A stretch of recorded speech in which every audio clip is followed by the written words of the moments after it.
खासदार फुटी संदर्भात अरविंद सावंत आणि अनिल देसाई यांनी लोकसभा अध्यक्षांची भेट घेतली।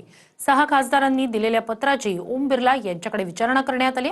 दरम्यान पावसाळी अधिवेशनापूर्वी ठाकरेंची सेना आणि तृणमूलच्या बंडखोर खासदारांबाबत निर्णय घेतला जाणार असल्याची सूत्रांची माहिती आहे। कोणी एक गट बनवला असेल, कोणी एक फॉर्मेशन केलं असेल किंवा अशा प्रकारचं हे करून आपल्याजवळ जर आले आणि आपल्याजवळ त्या प्रकारची व्यवस्था मागण्याची जर विनंती किंवा तशा प्रकारची एक याचना त्यांनी केली असेल तर त्या प्रकाराला आपण कुठलंही हे न देता, थारा न देता आम्हाला कळवावं, आमचं ऐकावं आणि त्या संदर्भातलं पत्र जे आम्ही दिलं होतं त्यावर त्यांनी आम्हाला भेटीची वेळ आज दिली होती। आम्ही त्यांना हेच नमूद केलं की संविधानामध्ये ज्या गोष्टी आहेत, संविधानातल्या तरतुदी त्या तंतोतंत पाळाव्यात आणि ते आपण पाळणारच, कारण आपण पाळताच।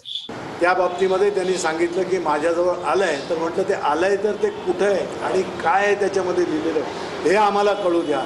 त्यावर त्यांनी म्हटलं की आम्ही आमच्या त्यांच्या त्या खात्यामध्ये असलेल्या अधिकारी सेक्रेटरीची वगैरे हे करून त्या याच्यामध्ये ती तरतूद असेल मी तुम्हाला देतो म्हणून एवढं आम्हाला त्यांनी सांगितलं। आणि या बाबतीमध्ये त्यांनी संविधानाच्या चौकटीमध्येच राहून निश्चितपणे न्याय करू अशा प्रकारचं आश्वासन आम्हाला